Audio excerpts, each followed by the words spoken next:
Alright, today we have the Google Pixel Slate. So it is April 11th, 2020. This came out in 2018. It was kicked off with poor reviews, and then Google got rid of 2 models, and now they have just 3 models, and they've done a lot of software updates. And I think at this point it's a solid device. When it first came out, it got negative reviews from most famously MKBHD and then LTT, and all these people gave it bad reviews, even Mr. Mobile. But I think now it's a solid device. Certainly at its current price point, it's a much better deal than when it first came out. So it's fancy little. I literally just opened this. I was so excited. I stubbed my toe on my table. I was rushing to get over here to do this, but I'm excited. So charge before initial use. I've actually never watched. So that's how thin it is, I guess. It's a very simple box. So this is the i5 version with 8 gigabytes of RAM and 128 gigabyte storage. I don't say it was like $570, but it's just the tablet, not the keyboard case. When this originally came out, it was $999. So yeah, when it first came out, it was $999. Now that price point is probably not a very good deal. And $579 is a pretty solid deal, especially when you look at the specs, because the Pixel Book Go, which I was very interested in, to get the same i5 with 8 gigs of RAM, or at least an i5, I'm not sure the same, probably a newer model, but with 8 gigabytes of RAM is $850. Now, granted, that comes with the keyboard, so by the time you add the keyboard, it's going to be about $100 cheaper. I think the keyboard's going for $150 now, maybe. But this, of course, has the benefit of being a tablet. I don't know how much I'm actually going to use it as a tablet. We'll see. So, very nice presentation. Google stickers. And just paper.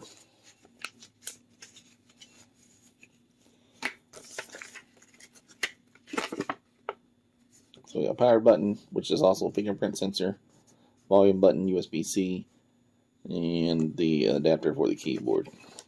So that's another thing.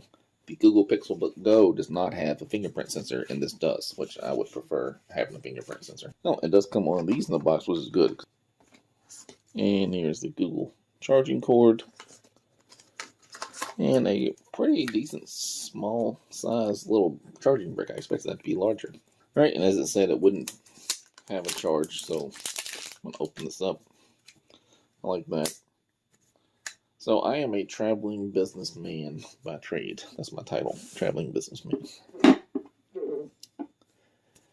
And so in theory, this would be a good product for me because I am not looking to replace my work computer or my desktop. My work computer is a MacBook, and I hate MacBooks. And I have a particularly shitty MacBook. So this would be a good traveling companion for me, because it's only 1.6 pounds. That's it right there. And people make a big deal about how balanced it is. And I can confirm that. Like, in theory, you can hold it on one. I don't have a good way of making that video. In theory, you can hold it on one finger and it will balance. And that's all that's in the actual box. I'm going to leave the box here just for show purposes. I did not buy this. This was actually purchased by the world famous Suck It Tony. And he said over here so I can make a video on it. And if I like it, I'll buy my own. Or just keep this one and buy him a new one. If I don't like it, then I'll just send it to him. And, I'll get a chance to make a video on it. He is my biggest fan. So as that didn't have a charge, we'll just double check. And it does not. So let's plug it in.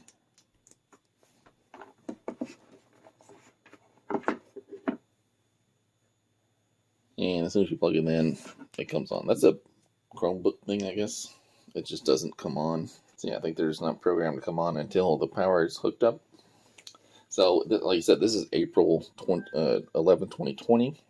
And so that would be the same time the Samsung Galaxy Chromebook just came out, which I had pre-ordered, or not pre-ordered, ordered the same day it came out. It was $999 for an i7 with 8 gigabytes of RAM. A newer i7, of course. It got horrendous reviews for battery life, and that really put a damper on it for me. So then I was looking at the Pixel Book Go, and then Tony and I were talking, and this just seems like, for the money, maybe better for us who are traveling guys. I would like to take something real with me because I hate using the MacBook. Currently, I just use my I have a Note 10 Plus that I use Samsung DeX on all the time. So this guy here. So when I travel, I use Samsung DeX. Alright, so we got a little Chrome acceptance thing. So again, I could put this is very light. This device by itself is just 1.6 pounds. So it'd be, and if this works the way I hope it's going to work, it would be capable for me to put this in my backpack and carry it along with my work MacBook. And I could use this, which I would much prefer to use than my MacBook. I have a shitty MacBook. Some of my videos got killed because it popped up to sign in. It did a neat thing where it gave me a number on here and I had to hit on the screen. I have not seen that before. I will accept that. I use Chrome on all my devices. So let me set up my fingerprint. I'm going to use both my fingers here. Let's just see how good it is. So again, there's just a power button here that's white, which is interesting.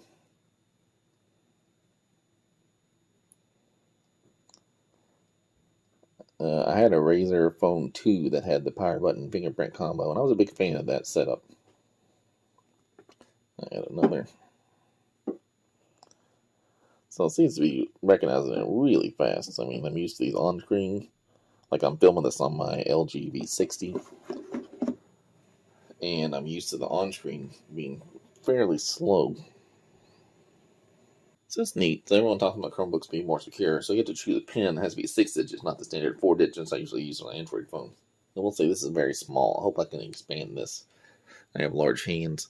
This is a 12.3-inch screen, so I should be able to make it larger to fit my large hands a lot better. If you have small hands, like Tony, the person that purchased this, it should be really easy. But me, I'm a large man, much larger than Tony, and it's beneficial for me to have a larger screen. Like I make my screens bigger, I make my display bigger, my font bigger, and all that.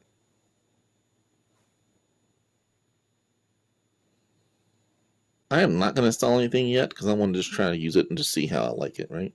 So we're going to skip that step. I will add stuff to it, and we're going to do a deep dive on this thing. So I don't really use my voice. I use Android out of the car. I use Samsung phone all the time. I always have Android phones. I have this Samsung watch. I don't use Bixby. I don't use Alexa. I don't use Google Assistant. In the car, I will because you have to, essentially. But on my phone, I almost never talk to it. I don't see me talking to this tablet, and I'm probably not going to use that, so let's just skip that for now. So you can see it shows my LV60 there, so I am going to connect them. So it's a neat little setup trip. I am using the Note 10 Plus, which I very much love. Even though I have the brand new LG V60, I like having the Samsung Note 10 Plus better. There you go. So now I'm going to do that, and we'll see what it does. Didn't do anything. It just popped up. So that's pretty good. So I guess in theory I can unlock my computer with my phone. I would like that in the Pixelbook Go, but with the Pixelbook Slate, I'm fine just using the fingerprint sensor. I don't read off a script, so I'm kind of rambling here. I was ready to buy, I love Samsung products. I was ready to buy the Samsung Galaxy Chromebook, and it got a shit review on all the sites universally, essentially, about really bad battery life. What's the point of a laptop or a Chromebook or anything it doesn't have good battery life? For phones, you prefer a certain battery life to be better, but on this device, battery life is kind of paramount, right? If you're traveling, like I'm going to use this as a traveling device. Again, I have no plans of replacing my desktop with this, my Windows 10 desktop. I have no plans of replacing my work MacBook. I would if they'd let me, but people talk about that in reviews all the time. Like, I don't know who has these companies that let you just buy your own device. In theory, I think it could work. I'm a consultant, so I don't use a lot of technical tools anymore. For the most part, really all I use is Word and Excel and email and shit like that. So in theory, I could easily replace my computer with this. There's a camera in the front, and I guess a camera in the back as well. Actually, I've never used a Chromebook. I have a Chrome box for my son. Like this, I assume is in desktop mode. But let me flip it this way and see if it goes to tablet mode.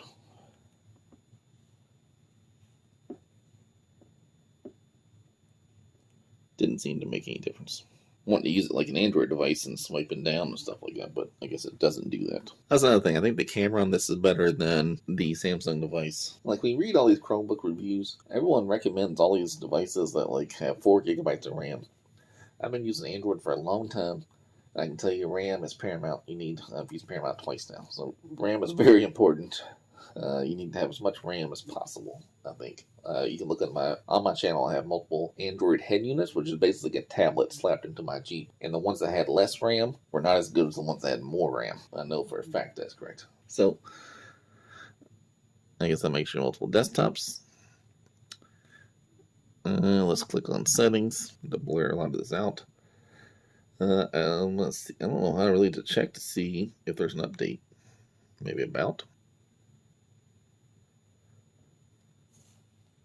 Yeah, I would say definitely. The update just came out like yesterday, so it should have an update available. So as you've probably noticed, this is just a tablet. It does not come with the folio keyboard item, which is kind of annoying. I would like that to be included in one package, because I can't see a lot of people using this without that. And admittedly, when we bought this, or when Tony bought this, he was under the impression it was all bundled into one. It was not. They do offer deals sometimes when they do that, but this apparently is not a standard process. I've seen the reviews on this one, the G-Type Brydge wireless keyboard. That makes it more like a 2-in-1 as opposed to the folio type keyboard. This was on sale for $79, so I purchased this to try it out with this, and I think that's going to make a good experience for me. I don't know that I would like the folio keyboard, but it is coming. It's just not here yet, so I'm going to use this today, and then we'll try the other keyboard when it comes in. So I mentioned I never had a Chromebook before. I have purchased a Chromebox for my wife, for a Chromebox, like the desktop version, instead of the laptop version of the Chromebook. So I've purchased a Chromebox for my wife, for my son, for my mother, and for my in-laws. I think most people would be better off with the Chromebook or Chrome device. All the tech reviewers, they see these things and they talk about it can't run video editing apps and all that shit. I don't know how many people are doing I do video editing just for this channel. If I didn't have this YouTube channel, I would almost never edit a video. So it would be pretty irrelevant for this to not have a video editing app. For my son, it's perfect. He's 16 now, but when he first got it, he was probably 13 maybe. And I never had to worry about him getting viruses or causing problems or installing a bunch of dumb shit like for Fortnite, clicking on random fake V-Buck things, right? I don't have to worry about any of that because Chrome is probably the most secure operating system. I don't know if you can read that, but it says your system is applying critical update. Your system is applying a critical update. Please do not turn it off. So don't turn it off. You can also buy a $100 pen. I have zero use for that. I will not buy it. If it comes bundled with the keyboard, I would take it, I guess, but I can never see me using it. Like I said, I have the Note 10, and I always get the Note series, and they come, of course, with the stylus. I never use this other than just to draw on. I'll take a screenshot, and I'll draw something obscene on it and send it to Tony usually. Right? Other than that, I never use a stylus. And now I've seen people saying how great it is to draw and all that shit, but alright, so since I don't have, it pulls my Chrome stuff right in. That's pretty great. See, Chrome is just nice.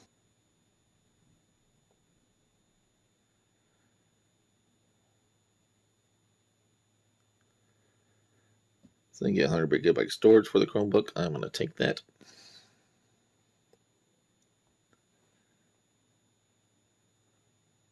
Alright, so I'm not eligible because I already paid for the service. So yeah, I'm just going to have to try this thing out to get used to it. We're at 91%, so it had charge. It just won't come on until you plug that in there for some. It's a neat little thing. I don't know why it does that. Let's take a look at the G-Type Brydge wireless keyboard. It's very nice packaging. I think originally it was like $150.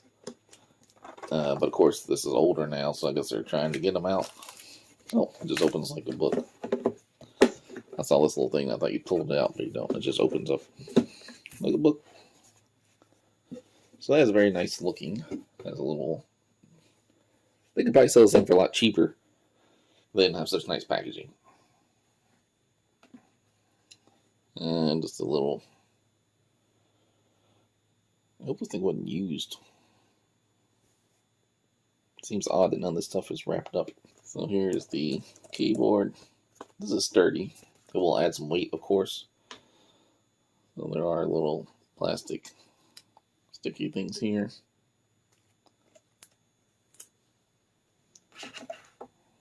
So there are two concerns with this thing. One, or a couple of concerns, I guess. It adds weight. I don't like how these things are not, they should be the same. You know, they should move at the same time. They shouldn't move independently. This seems alright. Keys I like, they have good travel. Seems perfectly fine to me. So the concern is you have to obviously charge this guy. It has his own charging port. So let me unplug. Oh look, I didn't realize this. The Pixel has a little charging light right there. So I like that. It's red now. I assume it'll turn green when it gets fully charged. So it says, let me get rid of all this other stuff. place your bridge on a flat surface. And then put these things straight up. Like, I think they would click in the spot or something, but they don't. And then I'm going to put obviously this thing straight up. So there should be like a way to put this in that doesn't, like there should be a way not to mess this up. But like right now, you got to make sure they're lined up right. See the little rubber feet guy? This is going in. I don't want it going in. It should stay out. See, that kind of peels back. That's not a pleasant experience. Now, granted, I don't see me using this thing as a tablet. Alright, so you see how that's kind of a pain in the ass to hook that up. Now, when you close it, it's a satisfying click, I guess. Alright, so you have these little feet here. There's the camera on the. This side is the actual slate. And here's the keyboard. You can see it has rubber feet, so it won't slide around. So I can put that up there. Let's go ahead and turn this on and pair it. It will not lift up with one finger, of course. The power button is this one that shows the keyboard, so you hold it down. Hold this down for 3 seconds, and the power key should blink blue. Alright, so it is on. So now this is flashing blue. I don't know if that's showing up on your Pixel Slate under Bluetooth settings. So let me click here. Here's Bluetooth. It's searching for a device, and it shows. I don't think that's going to show up on the screen. I can't really get that in there very well. Up here it says Brydge type. It shows my TV and my Brydge type. So let's click that. And it's connecting, and now it's paired. So now the mouse works perfectly fine. And then you have all your keys here like you normally would. There's your brightness. Seems to be working great. Volume keys for the media. I like that. Mute button works. So now I'm going to stop the video. I'm going to take this upstairs. I'm going to watch the governor talk about coronavirus, and then we're going to mess around with this in my lap while we do that. And then I'll report back a little later on. Alright, so it is the next day. I have been using this pretty steadily. Good 24 hours with this. And there is an issue with this keyboard. I like it a lot. I'm hoping my particular one is just a lemon. This is just Google Docs, of course. So you can see when I type, obviously things are fine. But occasionally, if I go up to here, see the I button doesn't work, and the E button doesn't work. R, T works, Y works, U doesn't work, I doesn't work, O doesn't work, P doesn't work. Those little icons work. So, everything else pretty much works fine all the time. Those will just arbitrarily quit working. Sometimes I power cycle it and they'll come right back on. So let's try that. So now the keyboard's off. It does come on really quickly if you hit the power button. And sometimes if you hold it and press, it works. And that's it. So right now it's just not working. It does work. I have used it multiple times. I've been using this pretty steadily for 24 hours. I already drained the battery all the way down once and recharged it and started using it again. So it will just sporadically quit working. I purchased this from Amazon. I've already reached out to Amazon to do a replacement. However, they're back ordered because of, like, I don't know why. So I reached out to Brydge themselves to see if they could get me something sooner. While it was broken, I did use it in tablet mode for a while, and I do like it in tablet mode. It's not too big. I mean, it's very usable. Very long in this method, right? Some things look kind of cool. Like, for example, you notice all these different icons. So there's So this will be the web version of YouTube with the little icon there. I guess that's the Chrome icon. And this will be the app version, like from the Play Store. You can see, so however which way you want to use it, right? So I can see pros and cons of both. I mean, this is a much better looking UI. But then you can't do tabs. Like if I want to have multiple videos open in a row, you can't do that in the app version, of course. But on the website version, you can just tab them over, right? So if I want to just hold that and open it in a new tab. Now I have, multiple tabs of music, videos I can go through. And then if you wanted to close the web app, you can just hold, just an app, you would just hold on to it and hit close. I could definitely see it. I installed the Kindle app from the Play Store, and I could definitely see that being very useful. You know, if you wanted to read a book like that on a plane, certainly I could see this being beneficial. Now the thing gives me pause with the tablet. I do like it in tablet mode. It's perfectly fine around the house, certainly, to use it in tablet mode, but like if I was going to travel, I'm not going to just take this by itself. I would always want to have the keyboard with me. So what's my actual use case? Am I gonna leave this in my backpack and then just put this guy out? Yeah, but for now, let's we'll get back to the keyboard later. Oh, you can see on here, it will tell you the battery percentage of the keyboard. You gotta turn the flag on for that. So, like I said, I've been using this one.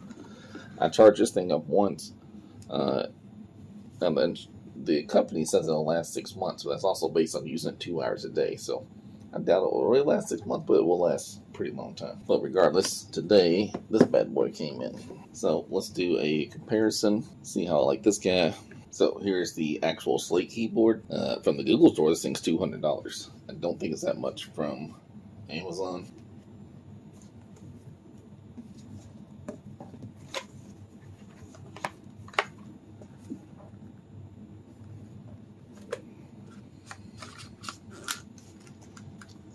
So again, not a lot of stuff in the box. I will say it's definitely a lighter blue than the keyboard of the this one. Like the color is ever so different, right? I guess this is lighter blue and this is darker blue. Although I do think, other than the keys not working, it does. I wouldn't have been surprised if you had told me this comes straight from Google. You can see the trackpad looks like it's a little bigger here.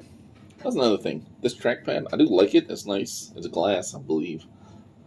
But there's like a good chunk. Like there's a lot of travel to push it down. I'm used to using a MacBook, so maybe that's just the difference there. But like it's definitely a lot of motion to go downwards in that guy. All right, if you look at the keys side by side, these are obviously hard plastic. These are like a softer touch plastic. I do like these keys. Alright, you can see it is, I guess, longer on the Slate actual keyboard guy.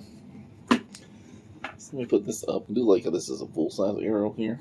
I don't even use the arrows that much, but aesthetically I like how it looks with a full-size arrow instead of the small arrows like here, right? Makes more sense. There's less travel, I guess, but they do feel good. I've seen a couple reviews complain about these keys. Most of them like them, but a couple did, like Linus Tech Tips, complained about them. So this one, of course, is just magnets on there like this, and boom, she is connected. And on the back side, that's just a magnet. And then you would just put that down here. So some people like that because you can just slide it up and down, but I would rather be a fixed position, I believe. And it just immediately works. You don't need to Bluetooth pair it or anything. Let me try to type it here, I guess.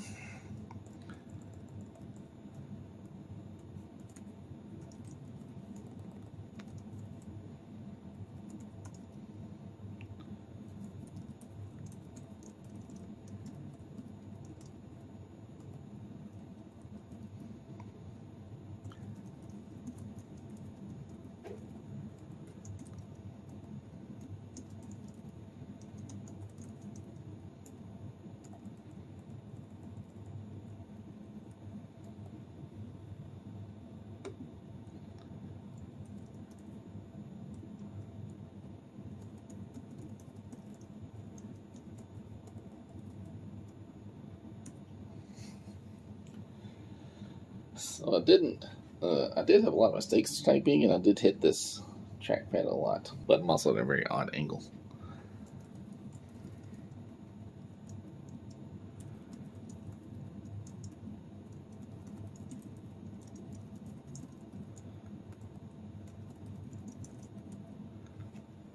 Still pretty clicky on that, much different than the MacBook version, but that's fine. So let's see how it closes up. I guess you need to slide the back part up, which it does slide up pretty easily, and then you just close it.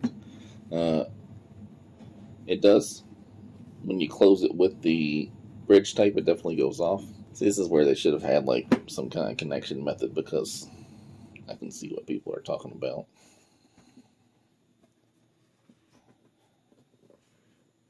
So it does seem sturdy there, but it takes a bit of effort to kind of slide that up like that. Now, of course, the benefit is that you can just flip it over like this, whereas you can't do that with the Brydge type. You have, these only go back so far, so you'd have to take the slate out, put it in there, and then flip it back over for it to work that way. Now, granted, I've had more time to type on these, but I feel like I could type faster on the Brydge than I would with the Slate keyboard. So yeah, just even when you fold it, it's not a pleasing sensation, I guess. Like, now folded up is pretty nice. Everyone online complains about this little wobble like that. I can see where that would be annoying.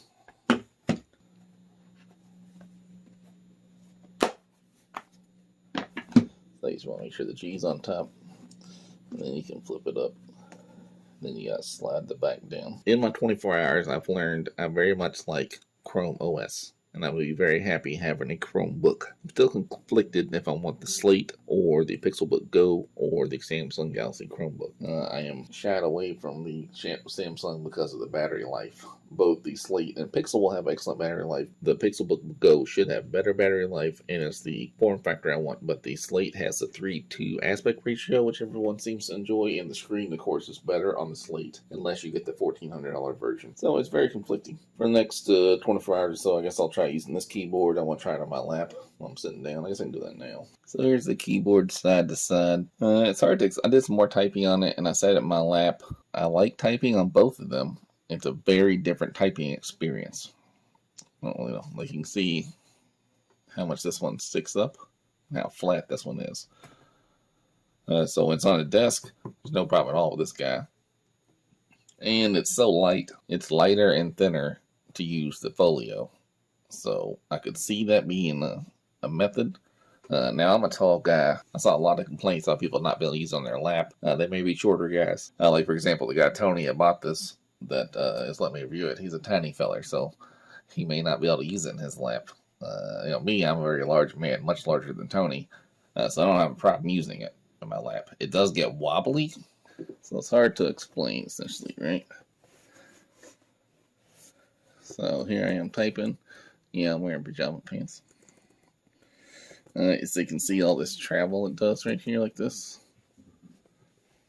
And how the screen is flopping. So I'm making it exaggerated to show this, but I was doing this earlier and it was not a problem. I mean, I typed just fine. Now, if you compare that to the Brydge keyboard, see, it's not going to go in. It's not moving at all. You can hold it like this. So it's just fine.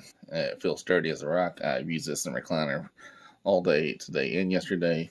And like I said, I can just hold it like this, walk around the house. So earlier, I was just walking around the house holding the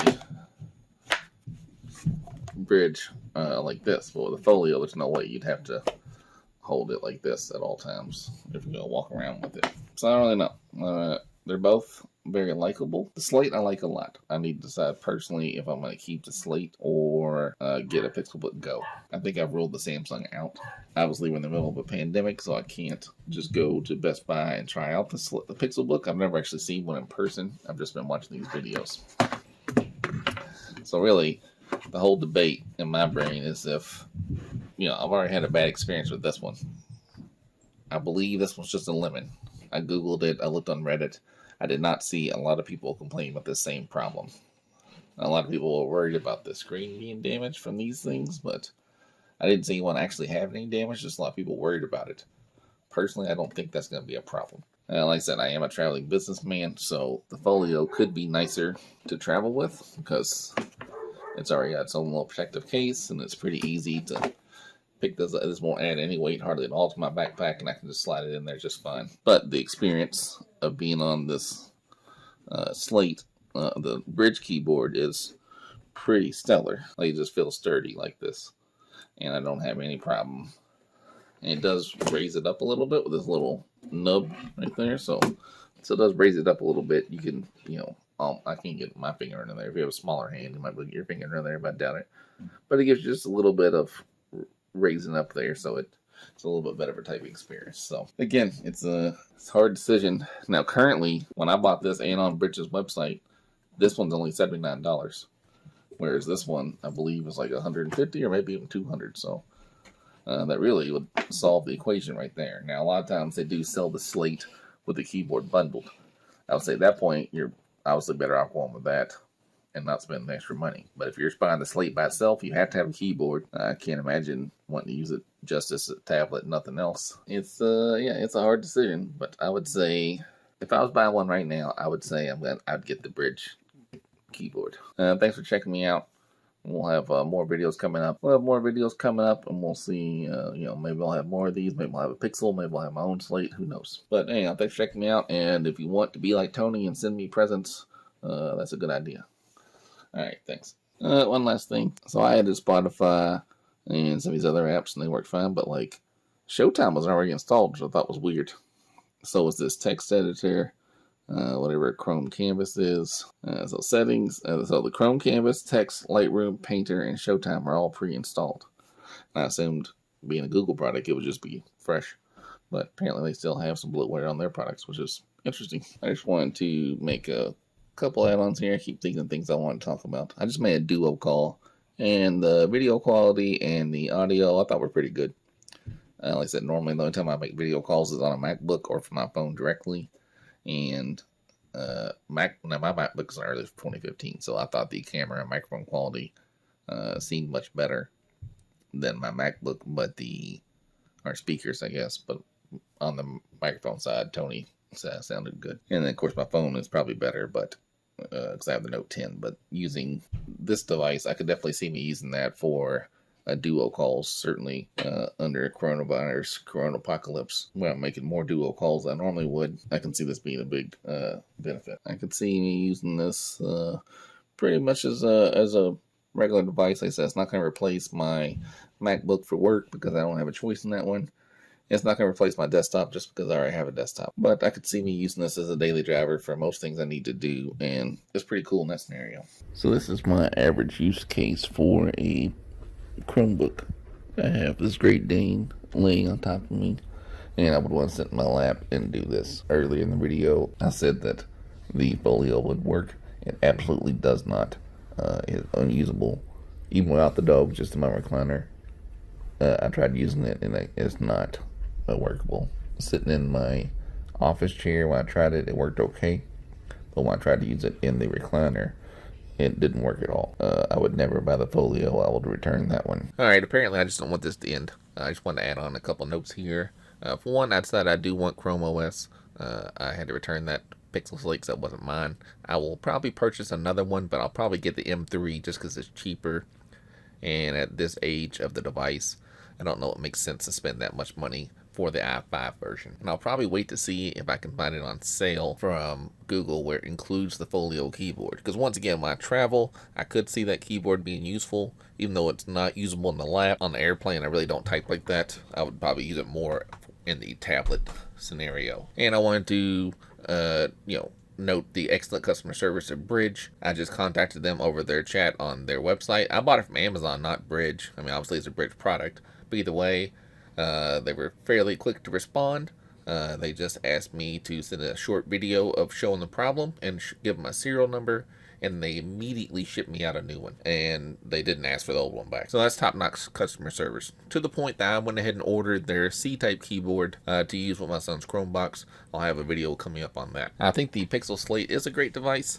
I'm not sure if I'm going to buy a separate Chromebook though, but I probably will. I mean, Chrome OS is definitely for me. So yeah, no real decisive point here, just that at the time of recording this, April 19th, the i5 Pixel Slate's pretty expensive. I think it was $611 just for the Slate, not counting either one of the keyboards. So I'm going to hope the M3 will go on sale and Google will do one of those bundles where they include the folio. I already have the Brydge keyboard, which I like, and then I'll just be able to use the best of both worlds, of course. Alright, thanks for checking me out.